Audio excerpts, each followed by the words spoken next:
She was freezing in the snow when a kind stranger saved her life. Out of nowhere, 40 years later, she finally learned the beautiful and heartbreaking truth about who he really was. Subscribe to Wild Sky Stories' new emotional tales every day. The winter of 1885 came to Silver Creek Valley with a fury that old-timers still talked about decades later. Snow fell so thick that a person could not see their own hand stretched out before them.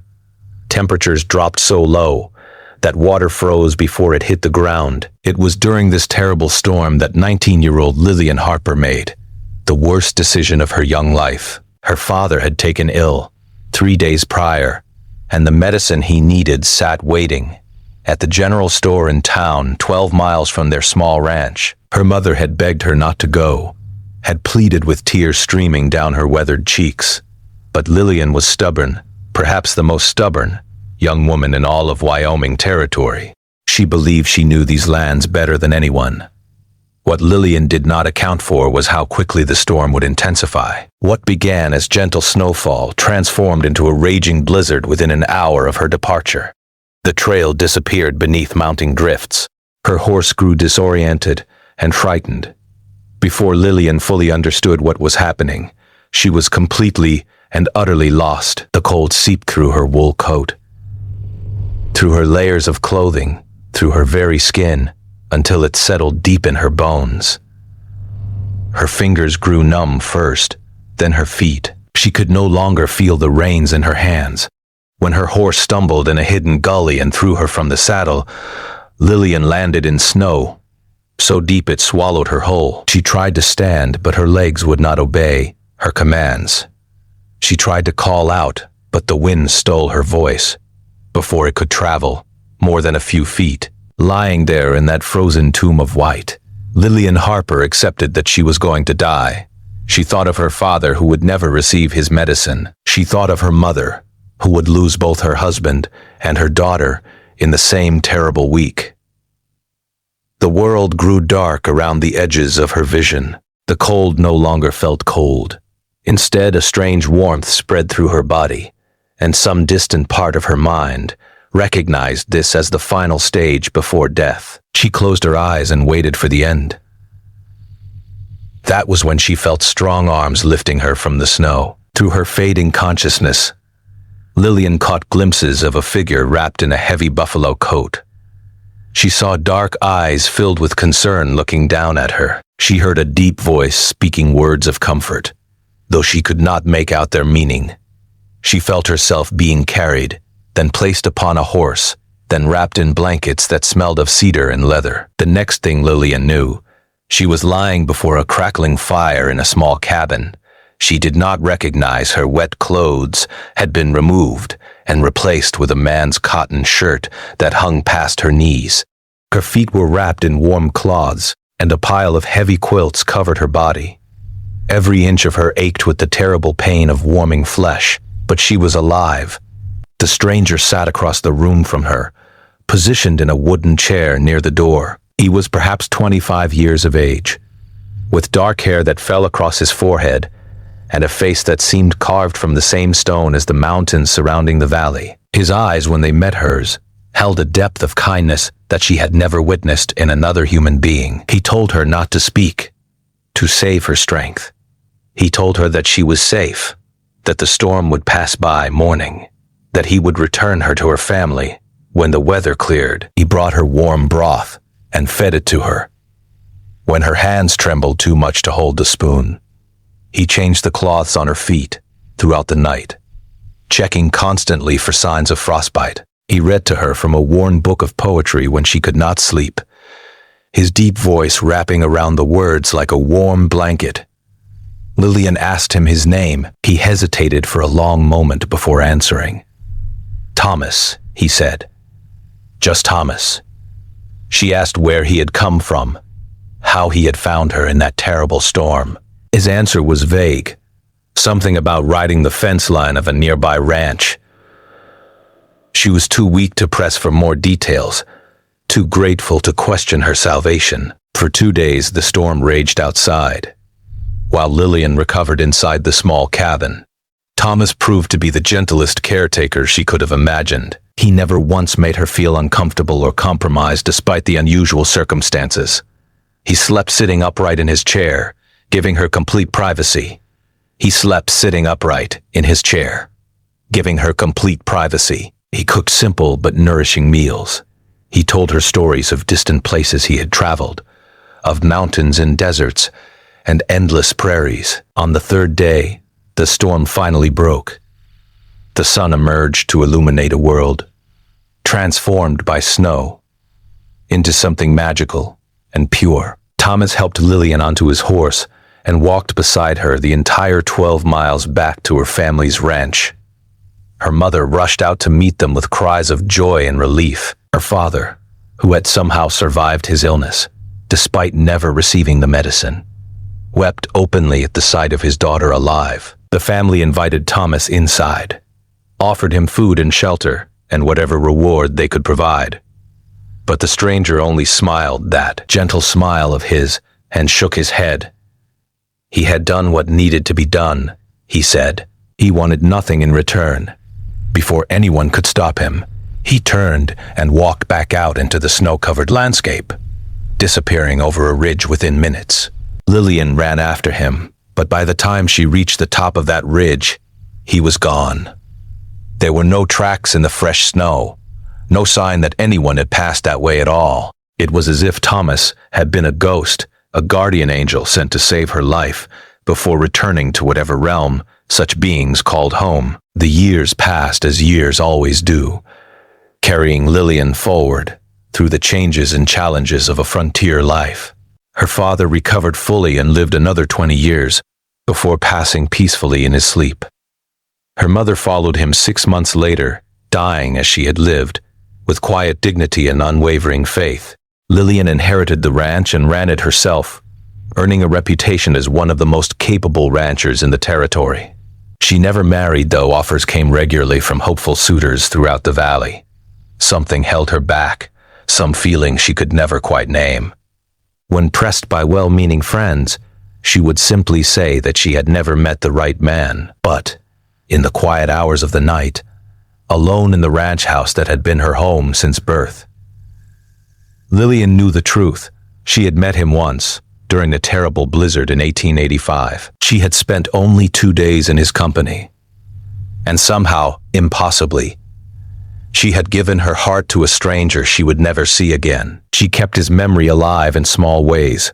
She kept the cotton shirt he had given her, folded carefully in a cedar chest at the foot of her bed. She kept the book of poetry he had read to her, the one he had pressed into her hands as a gift before walking away. Forever, she kept the image of his face, locked safely in her mind, bringing it out to examine during moments of loneliness. 40 years passed. In 1925, Lillian Harper was 59 years old. Her hair had turned silver. Her face had collected the lines and creases that came with 6 decades of life. Her body had grown slower and less reliable, but her mind remained sharp, and her heart, though weathered by time and loss, still beat with the same stubborn determination that had defined her since childhood. It was September of that year when a letter arrived at the ranch. The envelope was yellowed with age, the handwriting unfamiliar. Inside, Lillian found a message from an attorney in Denver, informing her that a Mr. Thomas Blackwell had passed away and had left her something in his will. The name meant nothing to her. Thomas Blackwell. She knew no one by that name, and yet, as she read the letter a second time, her heart began to beat faster. Thomas, just Thomas. Could it possibly be the same man? Thy journey to Denver took 3 days by train. The world had changed so much since that terrible winter of 1885. Automobiles puttered down streets that had once known only horses. Electric lights illuminated windows that had once flickered with candlelight. Telephones connected people across vast distances in mere moments. The attorney's office was located on the 3rd floor of a modern building in downtown Denver. The attorney himself was a young man, perhaps 30, with spectacles and a nervous manner. He explained that Thomas Blackwell had been a wealthy man, one of the most successful ranchers in Colorado. He had never married, had no children, and had left the bulk of his estate to various charitable organizations. But there was one personal bequest for Lillian Harper of Silver Creek Valley, Wyoming. The attorney handed her a wooden box, old and worn, with her name carved carefully into the lid. Lillian's hands trembled as she opened it. Inside, she found a stack of journals bound in leather, a collection of photographs and a letter. A collection of photographs and a letter addressed to her. She read the letter first. My dearest Lillian Dive, if you are reading this, then I have finally departed this world, and the secret I have carried for over 40 years can finally be revealed. I should have told you the truth long ago. I should have found the courage to return to you, to speak the words that have lived in my heart since the moment I first saw you. My name is Thomas Blackwell, and I was not a passing stranger who happened upon you by chance during that blizzard in 1885. I was your neighbor, though we had never formally met. My father owned the ranch that bordered yours to the east, a property he lost to debt shortly after my mother's death. I worked as a ranch hand for the new owners, invisible and unremarkable, a young man with nothing to offer. I had watched you from afar for months before that terrible storm. I had seen you riding across the valley. I had heard your laughter carried on summer winds. I had loved you silently, hopelessly, knowing that a man of my station had no right to speak to a woman of yours. You were the daughter of a respected rancher. I was an orphan, working for wages. The distance between us was greater than any miles could measure. When I saw you leave your ranch that morning, heading into a storm that every sensible person knew would only grow worse, I followed you. Some force greater than reason drove me to saddle my horse and ride out into that blizzard, not knowing if I would find you, not knowing if either of us would survive, knowing only that I could not bear to exist in a world where you had perished. Finding you was nothing short of a miracle. I had prayed for the first time since my mother's funeral. And there you were, lying in the snow, your lips turning blue, yet somehow still clinging to life. Those 2 days in my cabin were the happiest of my existence, caring for you, speaking with you, reading poetry while you drifted in and out of sleep. Those hours contained more joy than all the years that came before or after. But I could not stay. What could I offer you? Nothing but hard work and poverty, and a life of struggle. You deserved so much more than that. I loved you too much to condemn you to a life of hardship by my side, so I left. I walked away from you that morning, and kept walking for 300 miles, all the way to Colorado. I found work on a ranch there, saved every penny I earned, and slowly built wealth. Every dollar I earned was proof that I was worthy. But by the time I had enough to return as a man of means, too many years had passed. I was a coward who could not face what I had lost. I hired investigators over the years to keep me informed of your welfare. I know that you never married. I know that you ran your ranch with skill and determination. I know that you lived a good and meaningful life. I hope that you found happiness, even if it was not with me. In the journals, enclosed in this box, you will find the complete record of my love for you. Every day for 40 years I wrote to you, though I never sent a single word.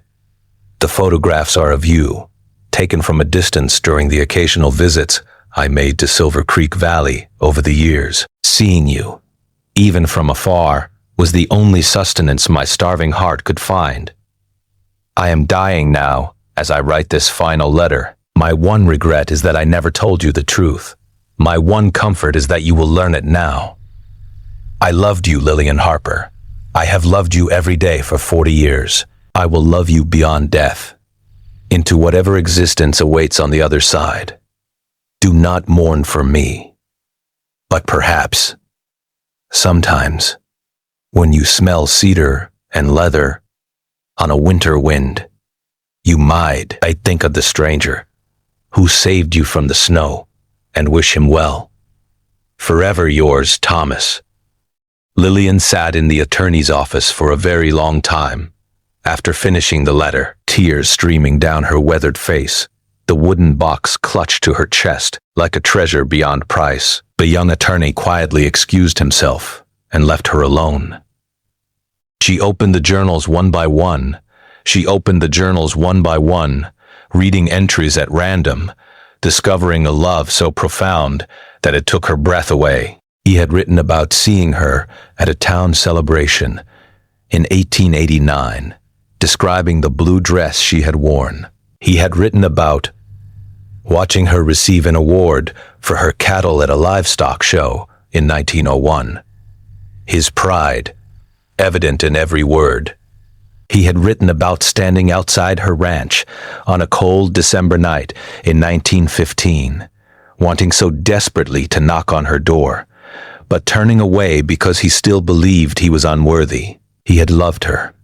This stranger, this ghost from her past. This man she had thought about every single day for 4 decades.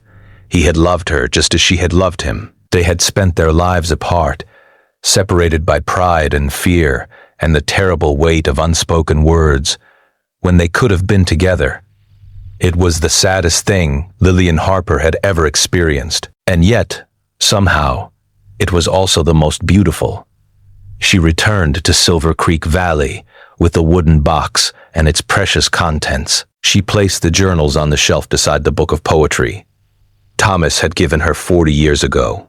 She hung his photographs on the wall of her bedroom, alongside the single photograph she possessed of herself from that era, so they could finally be together in some small way. On quiet evenings, she sat by the fire and read his words aloud, imagining that he sat across from her in the wooden chair, listening with those kind dark eyes that she had never forgotten. She talked to him about her days, about the changing seasons, about friends who visited to check on her. And when her time finally came, 3 years after receiving that wooden box, Lillian Harper passed from this world with a smile on her face, and Thomas's letter clutched in her hand. Those who found her said she looked peaceful, content, as if she had finally been reunited with someone she had been waiting for all her life. The townspeople buried her next to her parents in the small cemetery, overlooking Silver Creek Valley.